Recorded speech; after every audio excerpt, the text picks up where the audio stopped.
গাড়ী এখন কিনাটো আমাৰ সকলোৰে বাবে এটা সপোনৰ দৰে। কিন্তু আপুনি জানেনে যে জ্যোতিষ শাস্ত্ৰ অনুসৰি সঠিক সময়, সঠিক ৰং আৰু সঠিক নক্ষত্ৰ চাই গাড়ী কিনিলে সেইখন আপোনাৰ বাবে ভাগ্যশালী বা লাকি প্ৰমাণিত হয়।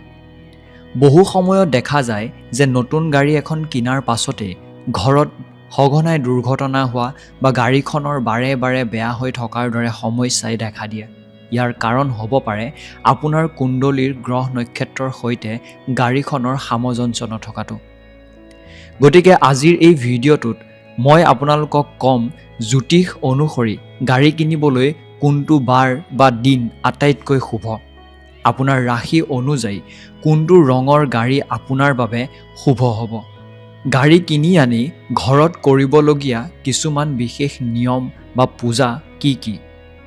ভিডিঅ'টো শেষলৈকে চাব, কাৰণ আপোনাৰ এটা ভুল সিদ্ধান্তই যাতে আপোনাৰ যাত্ৰাত বাধাৰ সৃষ্টি নকৰে, তাৰ বাবে আজিৰ এই তথ্যসমূহ অতি প্ৰয়োজনীয়।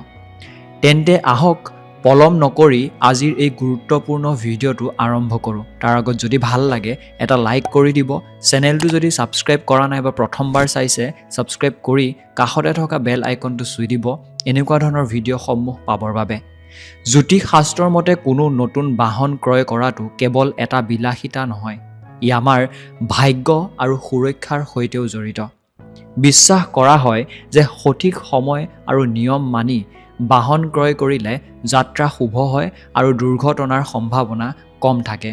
যদি আপুনিও এখন নতুন গাড়ী কিনিম বুলি ভাবি আছিলে, তেন্তে হ'লে মিত্তল অটোজনে আপোনাৰ বাবে কিছুমান অফাৰ লৈ আহিছে।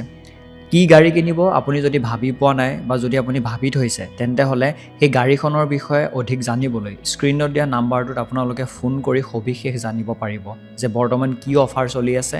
অসমৰ সকলো স্থানতে এওঁলোকে গাড়ী ডেলিভাৰী কৰে আৰু এইটো জনাই দিওঁ যে এওঁলোকৰ পৰা যদি আপোনালোকে গাড়ী লয়, তেন্তে হ'লে এওঁলোকে আপোনালোকক কি ৰং ল'ব, কি ধৰণৰ আপোনালোকৰ জ্যোতিষ মতে বাস্তুশাস্ত্ৰ মতে আপোনালোকে ধ্যান ৰাখিব লাগে, সকলোবোৰ এওঁলোকৰ ফালৰ পৰা আপোনালোকক চাই চিতি দিয়া হয়।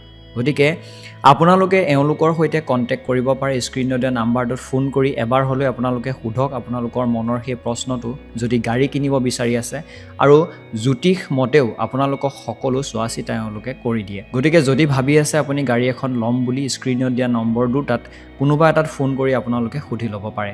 এতিয়া জানো আহক গাড়ী কিনাৰ সময়ত মানিব লগা কিছুমান গুৰুত্বপূৰ্ণ জ্যোতিষীয় পৰামৰ্শৰ বিষয়ে। প্ৰথম পৰামৰ্শ, শুভ দিন আৰু বাৰ নিৰ্বাচন কৰাটো। জ্যোতিষ শাস্ত্ৰ অনুসৰি সকলো কামৰে একোটা নিৰ্দিষ্ট শুভ সময় বা শুভ মুহূৰ্ত থাকে। শুভ বাৰ কি হ'ব লাগে?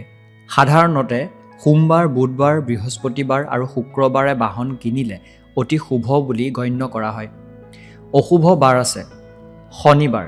শনিবাৰে লোহাৰৰ সামগ্ৰী বা বাহন কিনিলে শনিৰ প্ৰভাৱ পৰে, গতিকে এই দিনটো পৰাপক্ষত এৰাই চলিব লাগে। দেওবাৰ আৰু মংগলবাৰেও বাহন কিনাটো বৰ ভাল বুলি ধৰা নহয়, সেই গতিকে সেই দুটা বাৰতো পাৰিলে ডেলিভাৰী নল'ব আপোনালোকে। 2 নম্বৰৰ কথা মন কৰিবলগীয়া হৈছে সঠিক নক্ষত্ৰ আৰু তিথি। নক্ষত্ৰ: অশ্বিনী, ৰোহিণী, পূৰ্ণবসু, পুষ্যা, হস্তা, চিত্ৰা, স্বাতী, শ্ৰৱণা আৰু ৰেৱতী। এই নক্ষত্ৰসমূহত যদি আপোনালোকে গাড়ী কিনে আপোনালোকৰ যাত্ৰা সুৰক্ষিত হয়। তাৰ বিপৰীতে চতুৰ্থী, নৱমী আৰু চতুৰ্দশী তিথিত আপোনালোকে গাড়ী গুৰা নিকিনিব, কাৰণ এইকেইটা তিথি আপোনাৰ বাবে শুভ নহয়। আপুনি যদি গাড়ী কিনিব বিচাৰে এইকেইটা তিথিত নিকিনিব, আৰু এইকেইটা তিথিত যিকোনো কাম কৰিলে আপোনালোকৰ বাবে বাধা বিঘিনি অহাৰ সম্ভাৱনা থাকে। 3 নম্বৰৰ ধ্যান দিবলগীয়া কথাটো হৈছে ৰঙৰ গুৰুত্ব।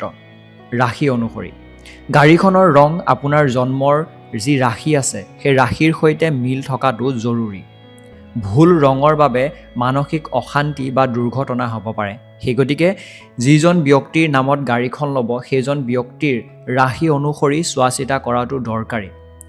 শুভ ৰং যেনে বগা ৰং, ৰূপালী, যোনটোক চিলভাৰ বুলি ক'ব পাৰে, বা ক্ৰীম ৰংটো, সেইবোৰ প্ৰায় শুভ ৰং, কাৰণ এইকেইটা প্ৰায় চলি থকা ৰং আৰু এইকেইটা শুভ ৰং হয়। কিছুমান ৰং পৰিহাৰ কৰিব লগা আছে। যদিহে আপোনাৰ সোঁৱৰণিত শনি বা মংগল গ্ৰহৰ অৱস্থান দুৰ্বল, তেন্তে কলা বা গাঢ় ৰঙা ৰঙৰ গাড়ী কিনাৰ আগতে আপুনি জ্যোতিষীৰ পৰামৰ্শ লোৱাটো উচিত যে আপোনাৰ ৰাশি অনুসৰি কুণ্ডলী অনুসৰি আপুনি সেই দুটা ৰঙৰ গাড়ী কিনিব পাৰে নে নোৱাৰে।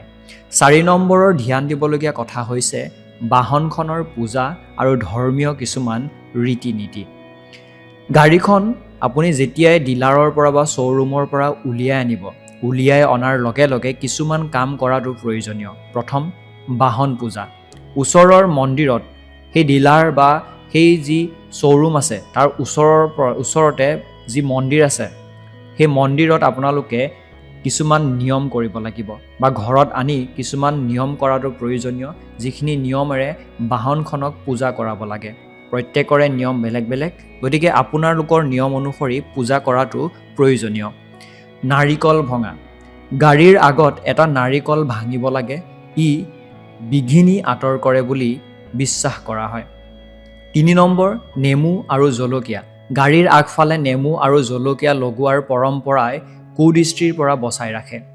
5 নম্বৰৰ ধ্যান দিবলগীয়া কথা হৈছে গ্ৰহৰ অৱস্থান। গাড়ীখন কিনাৰ সময়ত আপোনাৰ ৰাশিফলত শুক্ৰ গ্ৰহ আৰু চতুৰ্থ ভাৱ যাতে বলিষ্ঠ হৈয়ে থাকে, অৰ্থাৎ খুব বেছি ষ্ট্ৰং হৈ থাকে, সেইটো আপুনি চোৱাটো খুবেই বেছি প্ৰয়োজনীয়।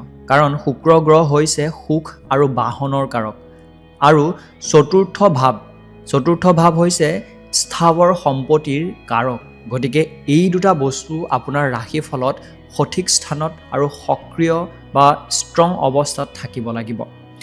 এনেকুৱা কিছুমান সাধাৰণ কথা হয়, আপুনি যিবোৰ কথা শুনিলে সেইবোৰ তেনেই বেছি সাধাৰণ যেন লাগিব পাৰে, কিন্তু এটা কথা আপোনালোকে মন কৰিব লাগিব যে তেনেই সাধাৰণ লগা এই সৰু সুৰা ঘটনা বা কামবিলাকে আপোনাৰ জীৱনত কেতিয়াবা ডাঙৰ সমস্যাৰ সৃষ্টি কৰিব পাৰে। সেই গতিকে যেতিয়াই ঘৰখনৰ বাবে এটা ডাঙৰ সম্পত্তি, যিহেতু গাড়ীখন প্ৰত্যেকখন ঘৰৰ বাবে এটা ডাঙৰ সম্পত্তি, সেই সম্পত্তি বা সেই বিশ্বকৰ্মাক ঘৰলৈ আনোতে আপোনালোকে বহুতখিনি নিয়ম নীতি পালন কৰাটো খুবেই বেছি প্ৰয়োজনীয়। তাৰোপৰি বিশ্বকৰ্মাৰ পূজাৰ দিনাখন আপোনালোকৰ ঘৰখনত সৰুকৈ হ'লেও এভাগ পূজা বা প্ৰসাদ বা ভোগ অৰ্পণ কৰাটো দৰকাৰী। কাৰণ আপোনাৰ সেই বাহনখন, আপোনাৰ সেই বাইকখন আপোনাৰ বাবে যেনেকুৱা এক জীৱনৰ লগৰী বা যেনেকুৱা এক আপোনাৰ বাবে সম্পত্তি হয়, সেই সম্পত্তিয়ে আপোনাক প্ৰত্যেকটো মুহূৰ্ততে আপোনাক সুৰক্ষিত কৰি তুলিব।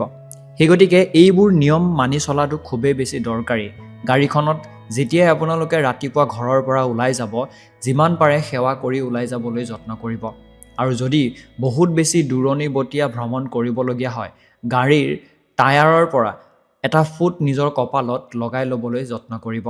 ইয়াৰ জৰিয়তে আপোনাৰ মন স্থিৰ হ'ব আৰু আপোনাৰ যাত্ৰা অতি বেছি সফল আৰু ছেফ হ'ব। গতিকে এইবোৰ বস্তু আপোনালোকে শুনিবলৈ তেনেই সাধাৰণ পাব পাৰে, কিন্তু এইবোৰ বস্তু আপোনাৰ বাবে খুবেই বেছি দৰকাৰী। গতিকে এই ভিডিঅ'টোৰ উদ্দেশ্য এইটোৱে আছিলে যে আপোনালোকে নিজৰ গাড়ীখন ঘৰলৈ কিনি অনাৰ সময়খিনিত কি কি সাৱধানতা লোৱাটো প্ৰয়োজনীয় বা দৰকাৰী। গতিকে এনেকুৱা ধৰণৰ ভিডিঅ' যদি আৰু লাগে কমেণ্ট কৰিব, আৰু যদি আপোনালোকে এখন গাড়ী কিনিম বুলি ভাবি আছে, মিত্তল অটোজনক নিশ্চয়কৈ এবাৰ হ'লেও ফোন কৰি সবিশেষ জানিবলৈ নাপাহৰিব। পুনৰ লগ হ'ম, ধন্যবাদ।